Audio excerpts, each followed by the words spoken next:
এই অন্যায় আর কিছুতেই সহ্য করা যায় না। স্বর্গে সব দেবদেবীর পূজা হয়, শুধু আমার হয় না। এর বিহিত করতেই হবে। দেবসভায় উষা আর অনিরুদ্ধ নৃত্যের তাল ভুল করিয়ে ওদের মর্তে পাঠাবো। উষা বেহুলা নামে জন্মাবে সায় বেনের কন্যা হয়ে, আর অনিরুদ্ধ লক্ষিন্দর হবে চাঁদ বেনের ছেলে। এই সুযোগ, এই সুযোগ। পিতা, পিতা,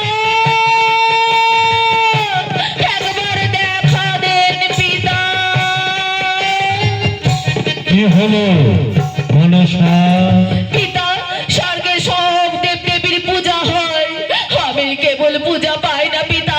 সকলে আমাকে নিয়ে উপহাস করে, আমি আর পারছি না পিতা। মনসা, উতলা হয়ে না বৎসে। তোমাকে বলেছি তো মর্তে যাও, সেখানে চম্পক নগর অধিপতি চন্দ্রধর বণিকের কাছে পূজা পেলেই সকল মর্তবাসী তোমার পূজা করবে। যাও, পরম শৈব চাঁদ বণিকের কাছে পূজা আদায় করো। আমাকে আশীর্বাদ করুন পিতা। জয়ী হও বৎসে, যাও।